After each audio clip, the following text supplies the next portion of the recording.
Laws में सुबह की हल्की रोशनी फैली हुई थी। बड़े शीशों के पर्दे से छनकर आती धूप सोफों पर पड़ रही थी, मगर माहौल में गर्मी के बावजूद एक अजीब सा बोझ ठहरा हुआ था। दीवार पर लगी घड़ी की टिक टिक खामोशी को और गहरा कर रही थी। सरिता जी सोफे के एक कोने में बैठी थी, हाथों की उंगलियां आपस में उलझी हुई थी। नजरें सामने रखे कांच के गुलदस्ते पर टिकी थी, जैसे वहां कोई जवाब रखा हो। चंद लम्हों बाद दरवाजा खुला तो अंकित अंदर आया। ऊंचा कद, मजबूत कंधे, हाथ में ऑफिस बैग। उसकी मौजूदगी ही कमरे का माहौल बदलने के लिए काफी थी। उसने हल्के से नमस्ते किया और अपनी माँ के सामने वाले सोफे पर बैठ गया। पैर पर पैर रखा, घड़ी की तरफ देखा और फिर खामोश हो गया। वह माँ के बात करने का इंतजार कर रहा था। कुछ देर तक दोनों के बीच सिर्फ खामोशी थी। जब सरिता जी कुछ नहीं बोली तो अंकित ने ही खामोशी तोड़ी। आवाज में बेसब्री साफ झलक रही थी। क्या बात है, कहिए ना। बेटे के सामने माँ अगर बात करे तो अच्छा लगता है। चुप नहीं, उसने फिर कहा। आपने क्यों बुलाया है? सब ठीक तो है? आप जानती हैं इस वक्त मुझे ऑफिस निकलना होता है।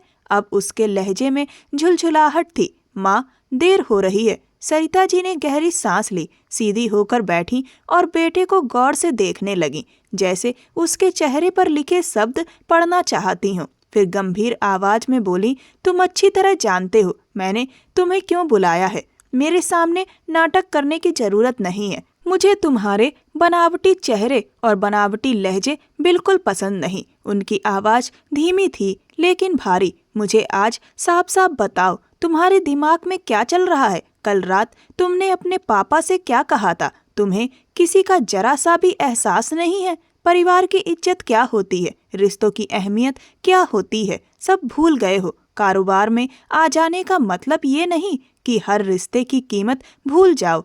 वो बोलती चली गई। तुम्हारे पापा परेशान हैं। वो कभी तुमसे सख्ती से बात नहीं करते, हमेशा नरमी से रहते हैं। तुम्हें बेटे से ज्यादा दोस्त जैसा समझते हैं, लेकिन तुम्हें उनकी कोई परवाह नहीं। वो इस कदर परेशान हो गए कि ढंग से सोच भी नहीं पा रहे। सुबह से अजीब अजीब बातें कर रहे हैं, बिल्कुल घबरा गए हैं। तुम ऐसा क्यों कर रहे हो? मुस्कान, उस बच्ची ने तुम्हारा क्या बिगाड़ा है? इतनी सलीकेदार लड़की आजकल आसानी से नहीं मिलती। अच्छे परिवार की है। तुम्हें पता है, कल रात से उन्होंने कुछ नहीं खाया। सिर्फ तुम्हारी बात सुनकर तुम क्यों उन्हें मानसिक तकलीफ दे रहे हो? अंकित का जबड़ा सख्त हो गया। उसने माँ की तरफ देखते हुए कहा, माँ, मुझे इमोशनल ब्लैकमेल करने की जरूरत नहीं है। मैं अपना फैसला पहले ही बता चुका हूँ। पापा को बताने का मकसद उन्हें परेशान करना नहीं था, बल्कि उन्हें पहले से बता देना था। मैंने उनसे सिर्फ इतना कहा है कि मैं उनके बिजनेस पार्टनर की बेटी से शादी नहीं करूंगा। उसकी आवाज में ठहराव था, लेकिन अंदर गुस्सा साफ महसूस हो रहा था। मैं अपनी मर्जी से अपनी पसंद की लड़की से शादी करूंगा और इसमें कुछ गलत नहीं है। हर इंसान को अपनी पसंद चुनने का हक होता है। आप लोग मुझ पर रिश्ता क्यों थोप रहे हैं? जिंदगी मुझे जीनी है, आप लोगों को नहीं। अगर मुझे वो पसंद ही नहीं है तो हम पूरी जिंदगी साथ कैसे निभाएंगे? इस बारे में भी तो सोचिए। मुस्कान, तुम्हें पसंद नहीं है? सरिता जी ने तुरंत सवाल किया। बिल्कुल नहीं। अंकित थोड़ा आगे झुक गया। हम दोनों में कोई तालमेल नहीं है, ना सोच मिलती है ना बातें। फिर आप मेरी बात क्यों नहीं समझती? हमारी उम्र में भी फर्क है। वो मुझसे पूरे 5 साल छोटी है। मैं अपनी हम उम्र लड़की से शादी करना चाहता हूँ, जिसकी सोच कुछ तो मेरी तरह हो, जो मेरे साथ कदम से कदम मिलाकर चले, जो फालतू बातों में उलझने के बजाय काम और बिजनेस को अहमियत दे। लेकिन मुस्कान का पूरा ध्यान सिर्फ घर के कामों में रहता है। सरिता जी की आंखों में नमी आ गई। तुम अपने पापा की बात क्यों नहीं समझते? उन्होंने ऊंची आवाज में कहा। ये रिश्ता वर्षों से तय है। ये सिर्फ एक शादी नहीं, 2 बिजनेस परिवारों की बात है। अगर ये रिश्ता टूट गया तो बिजनेस को बड़ा नुकसान हो जाएगा। तुम्हारे पापा को बिजनेस ग्रुप से अलग कर सकते हैं। तुम ये क्यों नहीं सोचते? अंकित ने बेजारी से सिर झटका। अगर कर देते हैं तो कर दें, हमें किसी की जरूरत नहीं है। हम अपने दम पर बिजनेस चलाने की क्षमता रखते हैं, बस यही काफी है। नहीं, सरिता जी ने ना में सिर हिलाया। तुम्हारे पापा खुश नहीं है, यह सुनते ही अंकित उठ खड़ा हुआ। सोफे के पास रखा फ्लावर पॉट हल्का सा हिल गया। तो आप लोग बिजनेस के बारे में ही सोचें, वह गुस्से में बोला। मैं इस चीज में कोई कंप्रोमाइज नहीं करूंगा।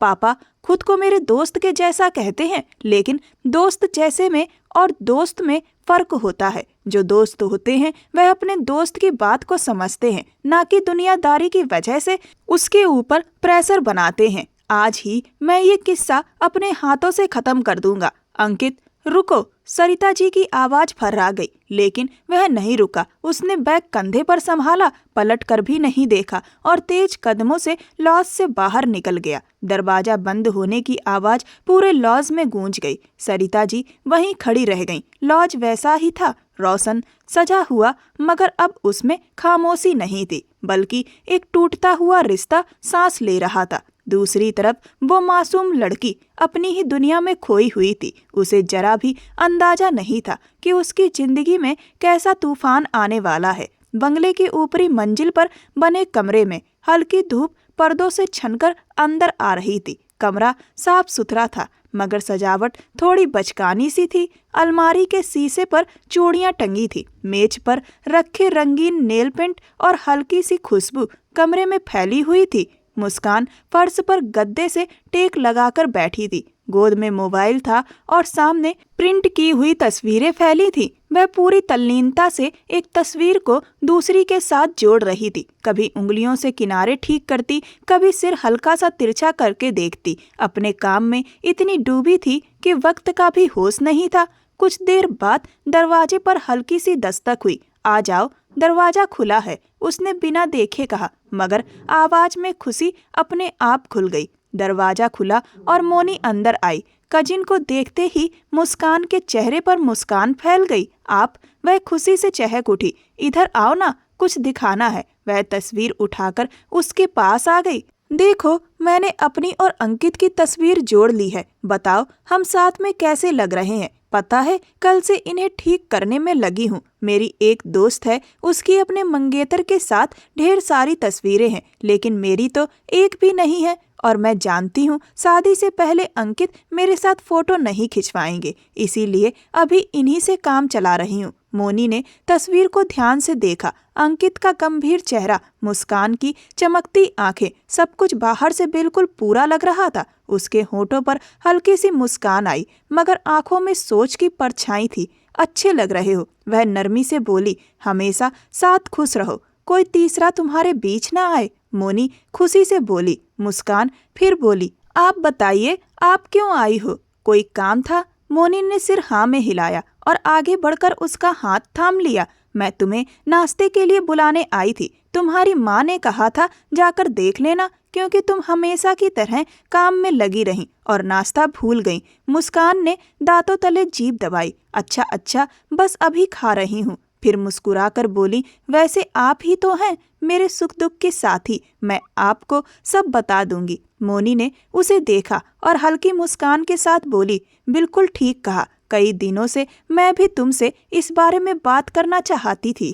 खैर, अब एक बात पूछूं? पूछिए ना, मुस्कान ने तुरंत कहा। तुम अंकित को बहुत ज्यादा पसंद करती हो ना? यह सुनते ही मुस्कान का चेहरा खिल उठा। उसने जोर से सिर हिला दिया। पसंद? वह हंस पड़ी। मैं उन्हें पसंद नहीं करती, मैं उनसे बेइंतहा प्यार करती हूँ। आपको पता है, जब जब उनका नाम सुनती हूँ ना, मेरा दिल जोर जोर से धड़कने लगता है। उन्हें देखती हूँ तो मेरी हालत खराब हो जाती है। गाल तपने लगते हैं, हाथ पैर कांपने लगते हैं। क्या क्या बताऊं आपको, मेरी हालत कैसी हो जाती है। जब से मैंने होश संभाला है, अपने साथ अंकित का नाम ही सुना है। और आप खुद बताइए, वो कितने अच्छे दिखने वाले, पढ़े लिखे और कामयाब बिजनेसमैन हैं। उनके जैसा इंसान भला कौन नहीं चाहेगा अपनी जिंदगी में। वह बिना रुके बोलती चली गई। आपको पता है, जब मैंने अपनी दोस्त को उनकी फोटो दिखाई थी, सब कह रही थी कि हमारी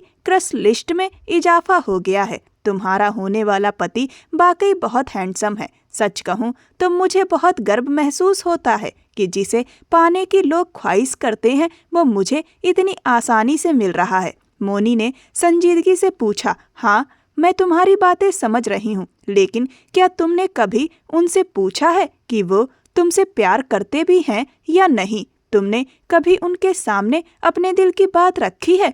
मुस्कान चौंक गई। उसने हैरानी से उसकी तरफ देखा। ये आप क्या कह रही हैं? उसकी आवाज में उलझन आ गई। परसों आप अंकल के घर गई थी, क्या वहाँ कुछ हुआ है? उसका दिमाग तेजी से चलने लगा था। ना जाने क्यों उसे सब कुछ अजीब लगने लगा। मोनी ने तुरंत सिर हिलाकर कहा, नहीं नहीं, ऐसी कोई बात नहीं है, तुम परेशान मत हो, मैं बस यूं ही पूछ रही थी। मुस्कान ने उसके दोनों हाथ कसकर पकड़ लिए। वह भावुक हो गई। मुझे सच बताइए, ना जाने क्यों कुछ दिनों से मेरा दिल बहुत उदास रहने लगा है। ऐसा लगता है जैसे कुछ होने वाला है। अब आप ही बताइए क्या बात है। प्लीज मुझसे कुछ मत छुपाइए, ये मेरी पूरी जिंदगी का सवाल है। मोनी ने गहरी सांस ली और उसे देखते हुए बोली, मैं बस इतना चाहती हूँ कि तुम आंख बंद करके हर बात पर भरोसा मत कर लो। एक बार अंकित से मिल लो। मुझे नहीं लगता कि वो इस रिश्ते में दिल से शामिल है। उनके दिल में कुछ है जो वो तुमसे कहना चाहते हैं। बेहतर होगा कि तुम एक बार बैठकर उनसे खुलकर बात करो। उनसे पूछो कि वो आखिर चाहते क्या हैं। मुस्कान कुछ पल चुप रही, फिर धीरे से बोली, मैं तो कब से तैयार हूँ, लेकिन वो मिलना ही नहीं चाहते। क्यों ना आज मैं उनके ऑफिस चली जाऊँ, उनके लिए कुछ अच्छा सा बनाकर ले जाऊँ। मोनी ने सहमति में सिर हिलाया। हाँ, ये ज्यादा बेहतर रहेगा। तुम कह देना कि तुम अपने पापा से मिलने आई हो और इसी बहाने अंकित से भी मुलाकात हो जाएगी। डरने की कोई जरूरत नहीं है। तुम्हें उसी इंसान के साथ पूरी जिंदगी गुजारनी है। बेहतर है कि एक बार ही बैठकर सारी बातें साफ हो जाएं। यही ठीक रहेगा। मैं नहीं चाहती कि तुम बाद में किसी भी बात को लेकर परेशान हो या रोने बैठो। मुस्कान फौरन उठ खड़ी हुई। हाँ, मैं आपकी बात अच्छे से समझ गई हूँ। बड़ी बहनें हमेशा अपनी छोटी बहनों का ऐसे ही ख्याल रखती हैं। बहुत बहुत शुक्रिया आपका। ऑफिस जाने का मंसूबा ठीक रहेगा। मैं अभी किचन में जाती हूँ। वह पूरे जोश के साथ बोली, मुझे पता है उन्हें मेरे हाथ का बना हुआ खाना पसंद आएगा। मुझे पूरी उम्मीद है। यह कहते हुए वह कमरे से बाहर निकल गई। दरवाजा बंद हुआ और कमरे में खामोशी छा गई। मोनी ने मेज पर रखी तस्वीर की तरफ देखा जो वहीं रह गई थी। फिर गहरी सांस ली जिसमें चिंता भी थी और आने वाले तूफान का एहसास भी। कुछ घंटे बाद ऑफिस की इमारत हमेशा की तरह व्यस्त थी। शीशे के दरवाजे से अंदर आते ही ठंडी हवा ने मुस्कान के चेहरे को छुआ, लेकिन उसके दिल की धड़कन अब भी काबू में नहीं थी। उसने दोनों हाथों से डब्बा मजबूती से पकड़ा जिसमें ताजा बना खाना रखा था। रिसेप्शन से गुजरते हुए उसके कदम थोड़े लड़खड़ाए, लेकिन उसने खुद को संभाला और सीधे उनके कैबिन की ओर बढ़ गई। वह एक दो बार अपने पापा के साथ कंपनी आई थी, इसीलिए वहां मौजूद हर शख्स उसे जानता था। किसी ने उसे रोका नहीं। कैबिन के सामने पहुंचकर उसने गहरी सांस ली। 2 लम्हे रुकी और फिर दरवाजे पर हल्की सी दस्तक दी। आइए। अंदर से सख्त सी आवाज आई। वह अंदर दाखिल हुई। सामने बड़ी मेज के पीछे कुर्सी पर अंकित बैठा था, फाइल में झुका हुआ। उसके माथे पर गंभीरता की लकीरें जैसी पूरी दुनिया का बोझ इसी कमरे में रखती हूँ। हेलो, उसने जरा ऊंची आवाज में कहा। मुस्कान उससे बात करना चाहती थी, अपने आने की वजह बताना और अपनी खुशी जाहिर करना चाहती थी। अंकित ने सिर उठाया और लम्हा भर के लिए जैसे ठहर गया। उसे बिल्कुल अंदाजा नहीं था कि आज जिसके मिलने की ख्वाहिश करेगा वह इस तरह उसके सामने खड़ी होगी। मुस्कान दरवाजे के पास खड़ी थी, चेहरे पर मासूमियत और आंखों में उम्मीद की झिलमिलाहट। जी, मैं यहाँ नहीं आ सकती। लम्हा भर उसकी आंखें घबराई हुई थीं, लेकिन फिर हिम्मत जुटाई और खुशी से बोली, मैं आपके लिए खाना बनाकर लाई हूँ। मैंने बहुत दिल से बनाया है। आप खाकर बताइए कि कैसा बना है।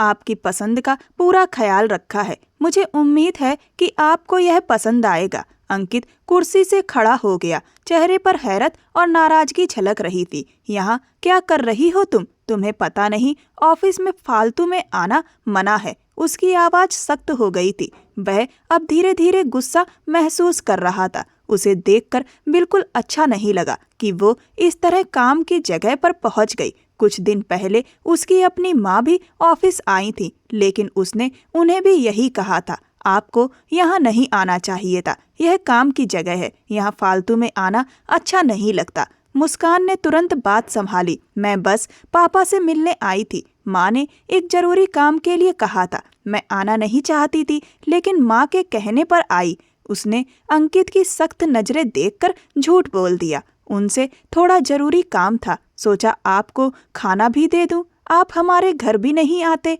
इसीलिए आपके लिए बनाकर ले आई। वह डब्बा उसकी तरफ बढ़ाते हुए बोली, खाकर बताइए कैसा बना है। उसकी आंखों में उम्मीद की चमक थी और चेहरे पर खूबसूरत मुस्कुराहट। अपने पसंदीदा को देखकर उसका चेहरा पूरी तरह रोशन हो रहा था। शर्म के मारे उसकी पलकों के पर्दे कभी झुकते तो कभी उठ जाते। मुस्कान ने डिब्बे की तरफ देखा, मगर हाथ आगे नहीं बढ़ा सकी। कुछ पल अंकित खामोश खड़ा रहा, फिर गहरी सांस लेकर उसकी तरफ देखा और बोला, अच्छा ही किया तुम आ गई। उसका लहजा ठंडा और सधा हुआ था।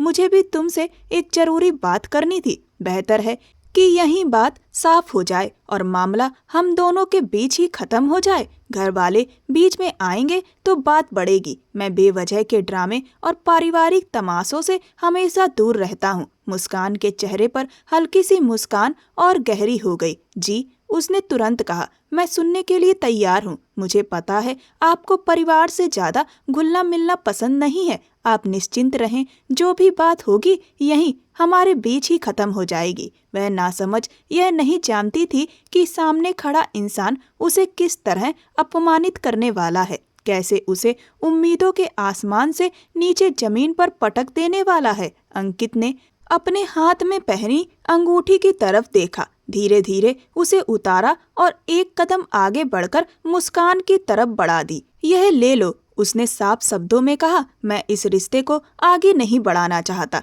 मुझे पता है मेरी बात सुनकर तुम्हें तकलीफ होगी, लेकिन बाद की तकलीफ से बेहतर है आज की तकलीफ। आज ही सच्चाई सामने आ जाए, यही ठीक है। मैं बात घुमा फिरा कर नहीं करता, सीधी बात करता हूँ ताकि सामने वाला ठीक से समझ सके। मुस्कान जैसे पत्थर की हो गई। क्या उसकी आवाज लड़खड़ा गई? यह क्या कह रहे हैं आप? मैं समझी नहीं। डर के मारे उसके हाथ पांव कांपने लगे। अंकित कुछ पल चुप रहा, फिर उसके करीब आकर जबरदस्ती उसके हाथ में अंगूठी थमा दी। कुछ दिन पहले तुम्हारी माँ यहाँ आई थी, वह बोलता गया। उन्होंने यह अंगूठी मुझे दी थी तुम्हारी तरफ से और कहा था कि जल्द शादी हो जाएगी, इसीलिए इसे पहन कर रखो। अब उसी अंगूठी के साथ मैं यह रिश्ता खत्म कर रहा हूँ। मुस्कान की आंखें फैल गईं, लेकिन मैंने तो उसकी बात बीच में ही काट दी गई। तुम मेरे मिजाज की लड़की नहीं हो। मैं एक समझदार, पढ़ी लिखी और सुलझी हुई लड़की चाहता हूँ, तुम्हारी तरह उल्टी सीधी हरकतें करने वाली नहीं। मैंने क्या उल्टा सीधा किया है? उसकी आवाज कांपने लगी। मैंने तो आपसे ज्यादा बात भी नहीं की। आज तो बस दिल हुआ आपसे मिलने का, इसीलिए घर का बना खाना देने चली आई थी। मेरा कोई गलत इरादा नहीं था। वह बेबस होकर बोलती चली गई। आप जैसी लड़की चाहते हैं मैं वैसी बन जाऊंगी। अंकित का चेहरा सख्त हो गया। जाओ यहाँ से, वह ऊंची आवाज में बोला। मुझे जो कहना था कह चुका हूँ। यहाँ तमाशा करने से बेहतर है अपनी माँ को ठीक से समझा देना। लेकिन मुझे आपसे बात करनी है, मुस्कान ने भर्राई हुई आवाज में कहा। निकलो यहाँ से, वह चीख पड़ा, वरना मैं सिक्योरिटी बुला लूंगा। मुस्कान की आंखों में आंसू भर आए। उसने एक पल उसे देखा, जैसे बहुत कुछ कहना चाहती हो, मगर शब्द साथ नहीं दे पाए। फिर वह मुड़ी और तेजी से कैबिन से बाहर निकल गई। पीछे अंकित अकेला खड़ा रह गया और मेज पर रखा खाने का डिब्बा कमरे की खामोशी में बेआवाज चिल्लाता रह गया। वक्त धीरे धीरे आगे बढ़ रहा था। शाम ढल रही थी। आसमान पर हल्की सी लाली फैल गई थी, मगर बंगले में कदम रखने वाली मुस्कान के लिए वह शाम अंधेरे से कम नहीं थी। उसके कदम भारी थे, कंधे झुके हुए, दुपट्टे का सिरा उसने हाथ में मसल रखा था। आंसुओं से भीगा चेहरा, बिखरे बाल और खाली आंखें बता रही थीं कि उसके अंदर कुछ टूटकर बिखर चुका है। उसमें दरवाजा बंद करने की भी ताकत नहीं थी। वह बस धीरे से अंदर आई और दीवार के सहारे टिककर खड़ी हो गई। किचन की तरफ जाती विनीता जी एकदम ठिठक गईं। उनके हाथ में पकड़ा गिलास गिरते गिरते बचा। उन्होंने पलटकर देखा तो सामने अपनी बेटी को उस हाल में देखकर कुछ पल यकीन ही नहीं कर पाईं। जो बेटी कुछ घंटे पहले तक हंसती खिलखिलाती घर से निकली थी, उसे इस हाल में देखकर उनका दिल बैठने लगा। मुस्कान, उनकी आवाज कांप गई। यह क्या हाल बना रखा है तुमने? पागल हो गई हो क्या? इतनी जल्दी कैसे वापस आ गई? वह घबराकर उसकी तरफ बढ़ी। क्या हुआ है मेरी बच्ची? कुछ तो बोलो। जिसे उन्होंने हमेशा आंखों का तारा बनाकर रखा था, उसे इस तरह उजड़ा देखकर उनका कलेजा मुंह को आ गया। अगले ही पल मुस्कान के कदम लड़खड़ा गए, जैसे शरीर ने साथ छोड़ दिया हो। वह बेबस होकर घुटनों के बल जमीन पर बैठ गई और फूट फूट कर रोने लगी। ऐसा रोना जिसमें आवाज भी टूट जाती है। विनीता जी तुरंत उसके पास बैठ गईं, उसके कंधे पकड़कर हिलाया और रोते हुए बोली, क्या हुआ है मेरी बेटी? तुम ऑफिस गई थी ना? ऐसे रोती हुई क्यों लौटी हो? तुम्हारे पापा ने कुछ कहा क्या? वहाँ किसी ने डांट दिया क्या? मुझे बताओ, मैं अभी तुम्हारे पापा से बात करूंगी। ऐसे कैसे कोई मेरी बेटी को डांट सकता है? मैंने तो पहले ही फोन करके बता दिया था। फिर उन्होंने तुम्हें कुछ कहा क्या? मुस्कान ने सिर हिलाकर मना किया और हिचकियों के बीच बोली, नहीं माँ, मेरे पापा बहुत अच्छे हैं, वह मुझे कभी नहीं डांटते। अपनी तकलीफ में भी वह अपने पिता के लिए सम्मान नहीं भूली। फिर टूटती आवाज में बोली, अम्मा, मैं बर्बाद हो गई हूँ, मेरी मोहब्बत खत्म हो गई, मेरा पहला प्यार अधूरा रह जाएगा। नहीं अम्मा, ऐसा नहीं हो सकता, वह मेरे साथ ऐसा नहीं कर सकते। किसी का दिल तोड़ देना बहुत बड़ा गुनाह होता है। उन्हें मुझ पर जरा भी दया क्यों नहीं आई? जब मैंने कभी किसी के साथ बुरा नहीं किया तो मेरे साथ इतना बुरा कैसे हो सकता है? विनीता जी के दिल में जैसे किसी ने चोट कर दी हो। क्या मतलब? वह घबराकर बोली। उनकी समझ काम करना बंद कर चुकी थी। अपनी बेटी को इस हाल में देखकर उनके हाथ पांव कांप रहे थे। मुस्कान तड़प कर बोली, उन्होंने मुझे छोड़ दिया, अंकित ने मुझे अपनी जिंदगी से बाहर कर दिया। उसकी आवाज चीख में बदल गई। उन्होंने कहा है कि वह इस रिश्ते को नहीं मानते। उन्होंने रिश्ता तोड़ दिया। अम्मा, अंकित ने मुझे तोड़ कर रख दिया। वह ऐसा नहीं कर सकते। वह मुझे इतनी बुरी तरह नहीं ठुकरा सकते। वह मेरी मोहब्बत है। यह रिश्ता तो बचपन से तय था। ऐसे कैसे वह अचानक मुझे छोड़ सकते हैं? मुझे बुरी लड़की कह रहे हैं। क्या मैं अच्छी नहीं हूँ? क्या मैंने कुछ गलत किया है? मैंने कभी किसी लड़के से दोस्ती नहीं की, किसी पराये आदमी से बात नहीं की, हमेशा खुद को संभाल कर रखा, सिर्फ इसलिए कि मैं अंकित की हूँ। फिर भी वह मुझे गलत क्यों समझ रहे हैं? अम्मा, क्या मैं सच में बुरी हूँ? नहीं नहीं, विनीता जी ने उसे सीने से लगाते हुए कहा, यह क्या बोल रही हो तुम? जरूर कोई गलतफहमी हुई है। वो तुम्हारे साथ ऐसा नहीं कर सकता। मैं उसे छोड़ूंगी नहीं। मेरी बच्ची का हक कोई नहीं छीन सकता। विनीता जी और कुछ कहती उससे पहले ही मुस्कान टूटे बिखरे लहजे में बोल पड़ी, वो मेरे साथ ऐसा कैसे कर सकते हैं? उन्हें मेरी मोहब्बत पर भी जरा सा रहम क्यों नहीं आया? मुस्कान बेकाबू होती जा रही थी। मैं उनकी होने वाली पत्नी हूँ, वो मुझे कैसे छोड़ सकते हैं? उनका कहना है कि उन्हें एक अच्छी सुलझी हुई लड़की चाहिए। अम्मा, मैं भी तो अच्छी हूँ। मैंने कभी किसी के साथ चक्कर नहीं चलाया, सच्ची मोहब्बत की उनका इंतजार किया। फिर वो मुझे बुरा कैसे कह सकते हैं? वह एक ही बात बार बार दोहरा रही थी। उसका दिमाग पूरी तरह काम करना बंद कर चुका था। कांपते हाथों से उसने अंगूठी निकाली और माँ की हथेली पर रखते हुए बोली, उन्होंने ये अंगूठी मुझे वापस दे दी। कहा कि यहाँ से चली जाओ, वरना धक्के मार कर ऑफिस से निकलवा दूंगा। अम्मा, क्या मैं इतनी बुरी हूँ कि मेरे साथ ऐसा सुलूक किया जाए? विनीता जी की आंखों में आंसू भर आए। ये सब कोई गलतफहमी होगी। उन्होंने खुद को संभालते हुए कहा, ऐसा नहीं हो सकता। वो शायद गुस्से में होगा, किसी तनाव में होगा। मुस्कान ने सिर झटक दिया। नहीं अम्मा, ये सच है। वह रोते हुए बोली, मोनी दीदी भी यही कह रही थी कि शायद अंकित कुछ कहना चाहता है, लेकिन आज उसने साफ कह दिया। उसने मुझे कहीं का नहीं छोड़ा, मुझे पूरी तरह तोड़ दिया, सिर से पांव तक मुझे बर्बाद कर दिया। मैं उनकी मोहब्बत में इतनी पागल हो गई थी कि सब कुछ भूल गई। ये भी भूल गई कि मेरी मोहब्बत दो तरफा है या एक तरफा। बस भरोसा करती चली गई और बदले में मुझे क्या मिला? सिर्फ और सिर्फ तबाही। वो मेरे साथ ऐसा कैसे कर सकते हैं? विनीता जी की आवाज भर आ गई। मेरी बच्ची, तुम रो मत। उन्होंने उसके सिर पर हाथ फेरते हुए कहा, मैं बात करूंगी, तुम्हारे पापा भी बात करेंगे। वो ऐसा नहीं कर सकता। ये रिश्ता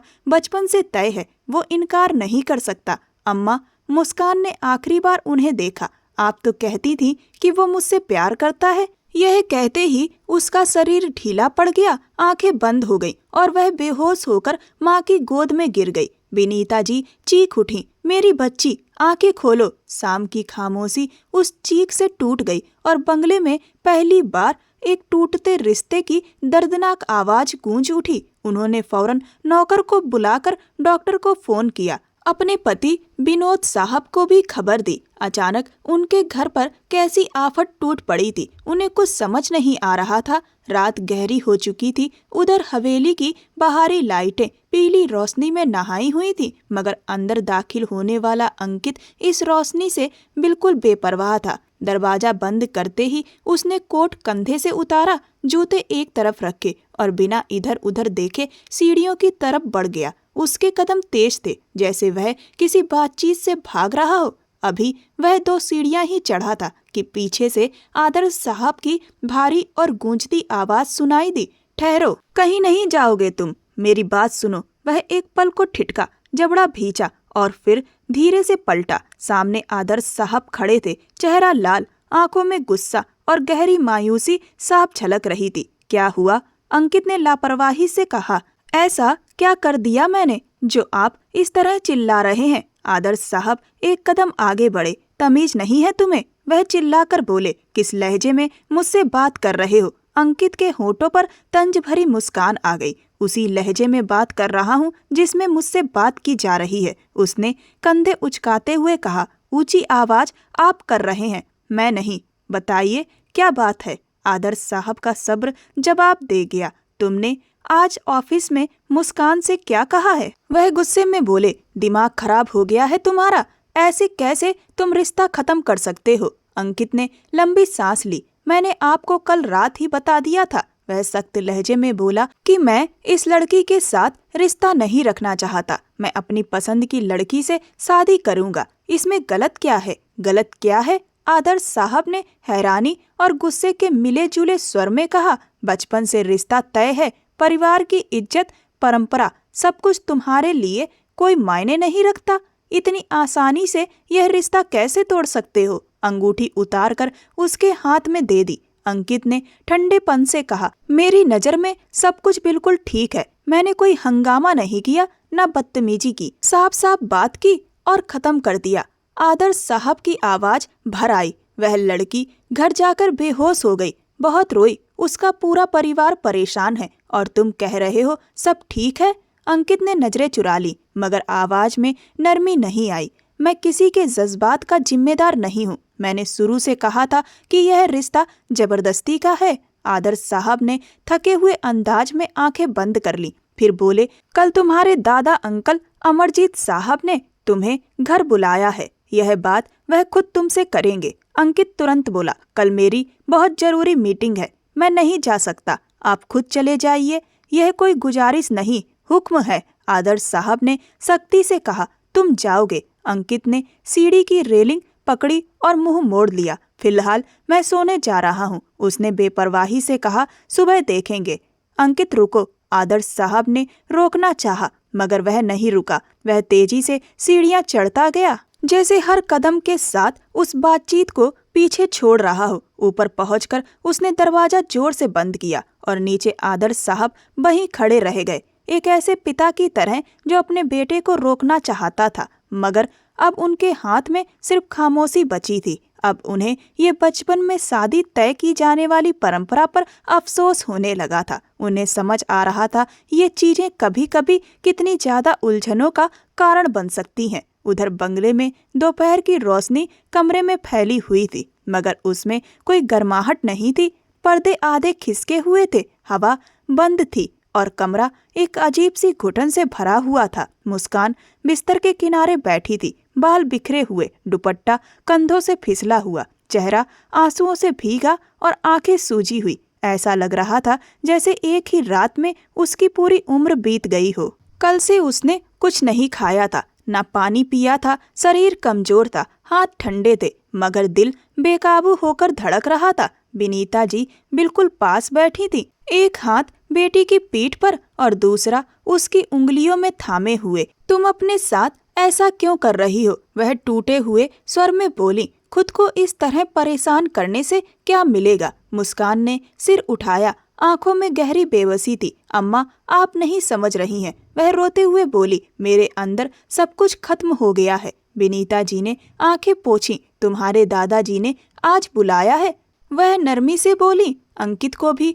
और तुम्हारे अंकल आदर्श साहब को भी। उन्हीं के सामने बात होगी, पूछा जाएगा कि आखिर उनके अंकित ने ऐसा क्यों किया और ऐसा क्यों कहा। मुस्कान का रोना और तेज हो गया। अगर मुझे अंकित नहीं मिला तो मैं मर जाऊंगी अम्मा, वह कांपती हुई बोली। मैं उनसे बहुत प्यार करती हूँ। कल से ऐसा लग रहा है जैसे मुझे सांस नहीं आ रही। मेरा दिल फट जाएगा, मुझे कुछ हो जाएगा अम्मा। नहीं, विनीता जी ने उसे सीने से लगाते हुए कहा। तुम्हें कुछ नहीं होगा, हम उन लोगों से बात करेंगे। वो इतनी आसानी से यह रिश्ता खत्म नहीं कर सकते। वह अभी और कुछ कहने ही वाली थी कि कमरे का दरवाजा खुला और अमरजीत साहब अंदर आए। सफेद बाल, झुकी हुई कमर, मगर आंखों में अब भी रौब और अधिकार था। मुस्कान ने उन्हें देखा तो जैसे सब्र का आखिरी बांध टूट गया। वह तड़प कर अपनी जगह से उठी और सीधे उनके सीने से लग गई। दादाजी, वह फूट फूट कर रोने लगी।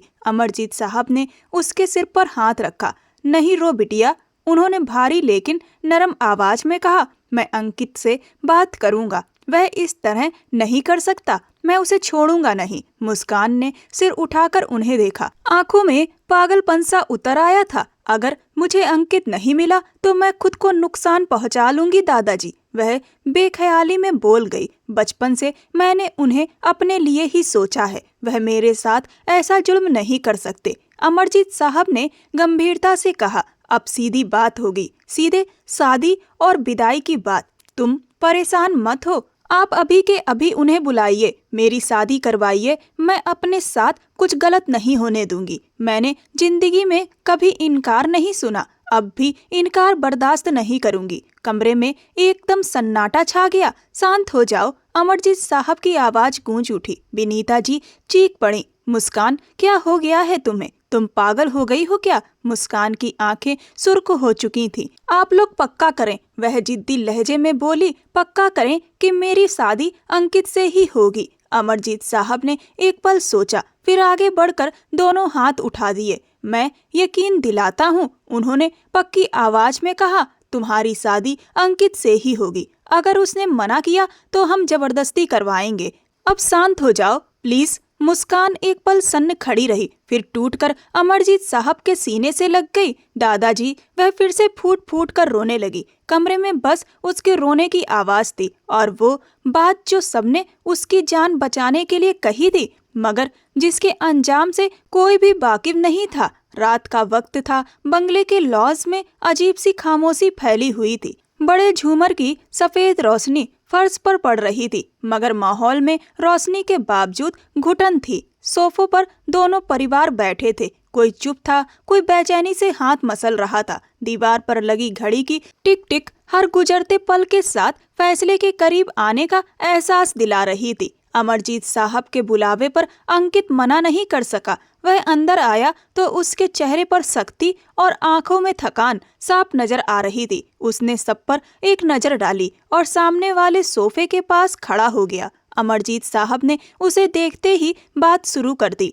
क्या चल रहा है तुम्हारे दिमाग में? उनकी आवाज भारी और हुक्म देने वाली थी। अभी के अभी बताओ, तुमने हमारी पोती का दिल क्यों तोड़ा? यह रिश्ता बचपन से तय है, तुम उसे मना कैसे कर सकते हो? अंकित ने गहरी सांस ली। दादाजी, वह खुद को संभालते हुए बोला। हर इंसान की अपनी पसंद होती है। मुझे यह रिश्ता पसंद नहीं है। मेरा स्वभाव अलग है। मैं अपनी जिंदगी में शांति चाहता हूँ, इसीलिए एक अच्छी सुलझी हुई लड़की को अपनी जिंदगी में शामिल करना चाहता हूँ। यह सुनते ही विनीता जी तड़प कर बोल पड़ी। मेरी बेटी ने कौन सी गलत हरकत की है जो तुम बार बार उसे ऐसे बोल रहे हो? यह रिश्ता बचपन से तय था बेटा, तुम ऐसे कैसे मना कर सकते हो? अमरजीत साहब ने तुरंत हाथ उठा दिया।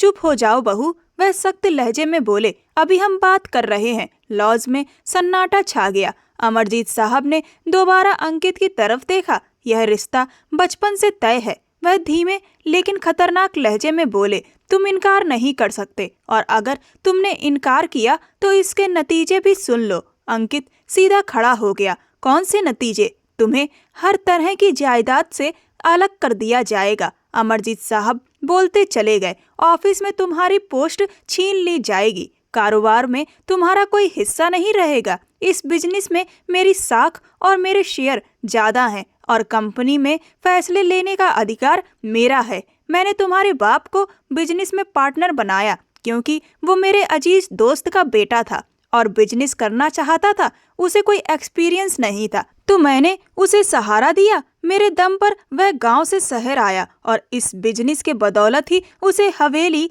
गाड़ियां और ऐसो आराम खरीदने की सुविधा मिली। अगर मैं सहारा ना देता तो शायद आज भी तुम गांव में रह रहे होते। आदर्श साहब ने नजरें झुका ली। और अगर तुम्हारे पिता ने हमारी बात नहीं मानी, अमरजीत साहब ने आगे कहा, तो उन्हें भी बिजनेस से बाहर कर दिया जाएगा। अंकित के चेहरे का रंग उड़ गया। यह ज्यादती है। वह गुस्से को दबाते हुए बोला, क्या मेरी अपनी कोई जिंदगी नहीं है? है, अमरजीत साहब ने जवाब दिया, मगर कुछ उसूल होते हैं। तुमने गलती की है और हर गलती की सजा होती है। अंकित के लहजे में तल्खी आ गई। दादाजी, आप गलत कर रहे हैं। आप सिर्फ एक इंसान का पक्ष ले रहे हैं। क्या मेरी जिंदगी की कोई कीमत नहीं है? अमरजीत साहब सोफे की पीठ से टिक गए।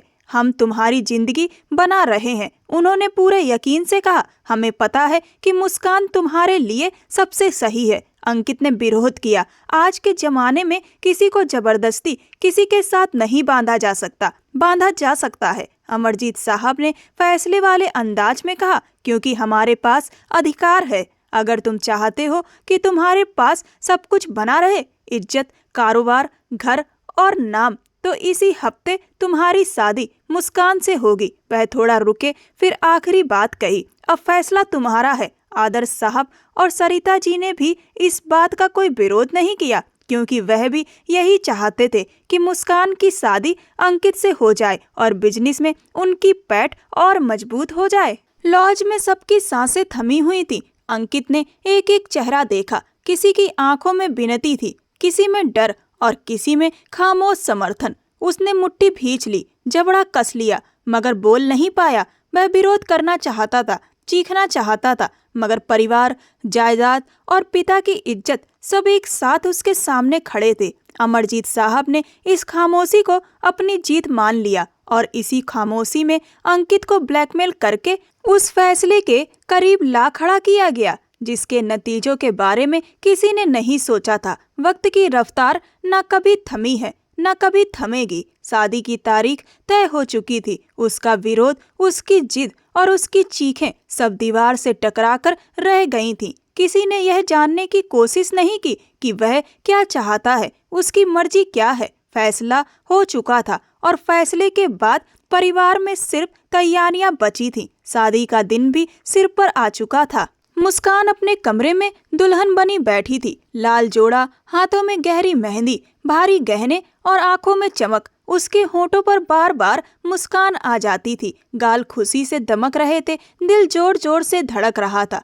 लेकिन यह घबराहट नहीं, बल्कि खुशी की हलचल थी। वह कभी दुपट्टे का पल्लू ठीक करती, कभी चूड़ियों की खनक सुनकर खुद ही मुस्कुरा देती। तभी कमरे का दरवाजा खुला। अमरजीत साहब अंदर आए, उनके साथ आदर्श साहब, मुस्कान के पापा विनोद साहब। कमरे का माहौल एकदम गंभीर हो गया। मुस्कान ने नजरें झुका ली, मगर चेहरे की खुशी छुप नहीं पाई। अमरजीत साहब आगे बढ़े और उसके सिर पर हाथ फेरा। खुश रहो बेटी, उन्होंने स्नेह से कहा। आदर्श साहब और विनोद साहब ने भी बारी बारी उसके सिर पर हाथ फेरा। विनीता जी की आंखों में आंसू थे, लेकिन चेहरे पर सुकून था। शादी का फंक्शन शुरू हुआ। मुस्कान ने पलकों को उठाया, आंखों में नमी थी, लेकिन वे खुशी के आंसू थे। कुछ पल की खामोशी के बाद अंकित ने गहरी सांस ली। धूमधाम से विवाह संपन्न हुआ।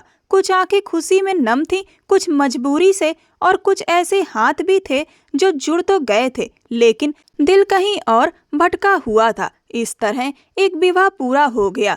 एक दिल खुशी से भरा हुआ और दूसरा दिल खामोशी से हार मान चुका था। कुछ देर बाद विदाई का समय आ गया। विदा होकर वो ससुराल आ गई थी। वह दुल्हन बनी सिर झुकाए अपने पति के कमरे में बैठी थी। लाल जोड़े का पल्लू घुटनों पर फैला हुआ था, हाथों में मेहंदी थी, चूड़ियों की हल्की सी आवाज कमरे की खामोशी में घुल रही थी। उसके होठों पर हल्की सी मुस्कान थी। उसे बार बार लगता जैसे यह सब कोई सपना हो। वह वक्त याद आ रहा था जब सब कुछ टूटने की कगार पर था, जब हर रास्ता बंद नजर आता था।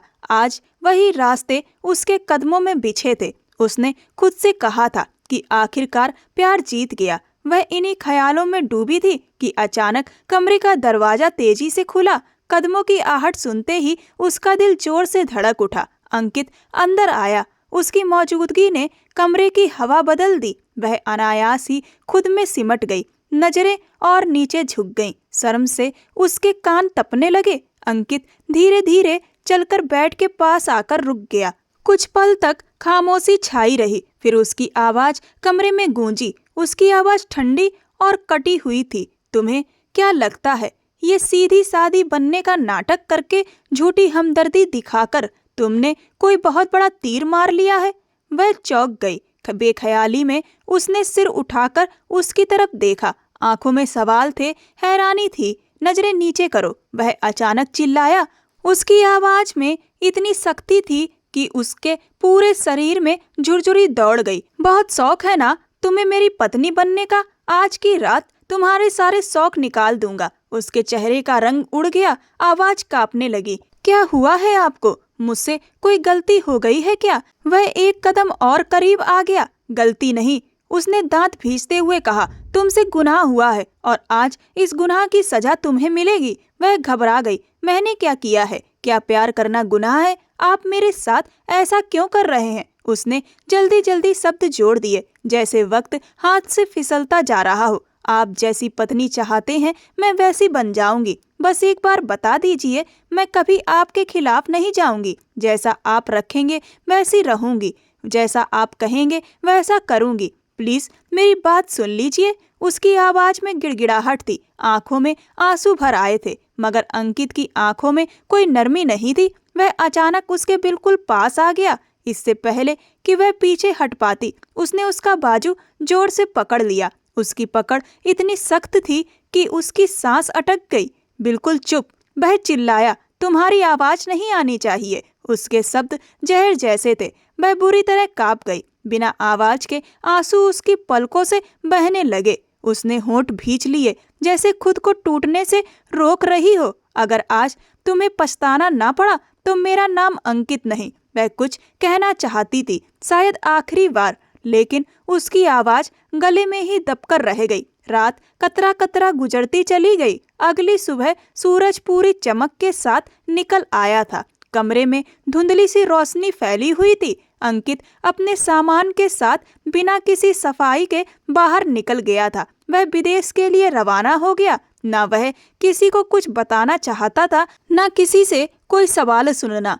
उसे इस बात की भी परवाह नहीं थी कि मुस्कान किस हाल में है, जिंदा है या टूट चुकी है। वह पूरी तरह टूट चुकी थी। वहां पहुंचते ही उसने अपना मोबाइल फोन बंद कर दिया। किसी से कोई संपर्क नहीं रखा। वक्त की रफ्तार कभी नहीं रुकती। 1 महीना गुजर गया। उसका गुस्सा और बेचैनी अब कुछ हद तक शांत होने लगे थे। अंकित वापस घर लौट आया था। दिल में अपने घर की कमी और माँ की याद गहराई से भरी हुई थी। लेकिन घर में कदम रखते ही वह सीधा अपने कमरे की तरफ गया। अंदर गया तो कमरा बिल्कुल खाली पड़ा था। मुस्कान का कोई निशान नहीं था। उसका सामान भी वहां नहीं था। पहले तो उसे हैरानी हुई, फिर वह सीधे अपनी माँ के पास चला गया। सरिता जी सोफे पर बैठी थी और उदास नजरों से अंकित की तस्वीर देख रही थी। हल्की रोशनी उनके चेहरे पर पड़ रही थी, जो उनकी खामोश उदासी को और गहरा कर रही थी।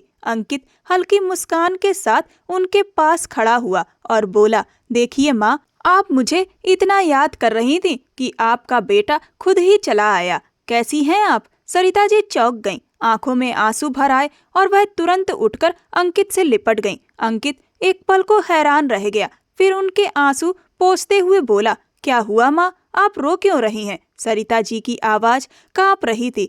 तुम कितने जालिम हो अंकित, तुम्हारे साथ तुम्हारे पिता ने गलत किया, लेकिन तुम गुस्से में हमें अकेला छोड़कर चले गए। अंकित ने मासूमियत से कहा। उस वक्त बहुत गुस्सा था माँ, दिमाग काम नहीं कर रहा था। यहाँ रहता तो शायद और झगड़ा कर बैठता। खैर, मैं कमरे में गया था। मुस्कान कहाँ है? सरिता जी ने उदासी से सिर हिलाया। मुस्कान यहाँ नहीं है, उसका सामान भी नहीं है। अंकित चौंक पड़ा। क्या मतलब? सरिता जी ने भारी सांस लेकर कहा। शादी की अगली सुबह ही वह अपने मायके चली गई थी। किसी से बात नहीं करती, बस अपने कमरे में बंद रहती है। मैं और तुम्हारे पिता कई बार उसे लेने गए, लेकिन वह नहीं आई। तुमने उस रात ऐसा क्या किया था? अंकित ने थोड़ा सख्त लहजे में कहा। क्या मतलब? आप लोग गए और फिर भी नहीं आई? इतनी नखरे किस बात के हैं? मैंने कुछ गलत नहीं किया। सरिता जी की आंखें और नम हो गईं। फिर बोली, तो फिर वह इतनी खामोश क्यों हो गई है? ना किसी से बात करती है, ना हंसती है, जैसे हंसना ही भूल गई हो। अंकित ने कंधे उचका दिए, एक पल को नजरें झुका ली, फिर बोला, सब ड्रामा है माँ, मैं खुद जाऊंगा और देखूंगा, उसे लेकर आऊंगा। आप परेशान मत होइए। सरिता जी खामोश हो गईं। आंखों में नमी थी, मगर शब्द साथ छोड़ चुके थे। अंकित फिर अपने कमरे में गया। चारों तरफ नजर दौड़ाई। कमरे की खामोशी में मुस्कान की गैर मौजूदगी साफ महसूस हो रही थी। वह जानता था कि बात इतनी आसान नहीं होगी, लेकिन उसके दिल में यह जिद थी कि वह खुद जाकर देखेगा कि उसके बिना मुस्कान की दुनिया कैसी हो गई है। शाम तक उसने अपने जरूरी काम निपटाए और फिर सीधे बंगले पर पहुंचा। दरवाजे से अंदर घुसते ही सामने लॉज में विनीता जी बैठी हुई दिखी, जो कुछ सोच रही थी। उन्होंने नजरें उठाई तो अंकित उनके पास चला गया। नमस्ते आंटी, उसने कहा। विनीता जी ने उसे गौर से देखा, फिर उठकर नरम लहजे में बोली, नमस्ते बेटा, बैठो, कैसे हो? अंकित ने सिर हिलाया। ठीक हूँ। मुस्कान कहाँ है? उसे लेने आया हूँ। विनीता जी ने गहरी सांस ली और बोली, वह अपने कमरे में है, लेकिन उससे पहले मैं तुमसे कुछ बात करना चाहती हूँ। अंकित ने उनकी तरफ देखा, फिर सिर हिलाकर बैठ गया। विनीता जी की आंखों में गंभीरता थी। मैं जानती हूँ कि तुम मेरी बेटी को पसंद नहीं करते, लेकिन यह भी जानती हूँ कि वह तुम्हें दिल से चाहती थी। मुझे नहीं पता तुम दोनों की शादी की रात क्या हुआ, लेकिन इतना जरूर जानती हूँ कि उस एक रात ने उसे पूरी तरह तोड़ दिया है। अंकित चुप रहा। उनके शब्द उसके कानों में गूंजते रहे। विनीता जी बोलती रहीं। जो लड़की हर वक्त हंसती रहती थी, आज उसके चेहरे पर मुस्कान नहीं है। जो हर वक्त गुनगुनाती थी, अब बिल्कुल खामोश रहती है। जो पूरे घर में चहकती फिरती थी, अब अपने कमरे से बाहर निकलना भी नहीं चाहती, किसी से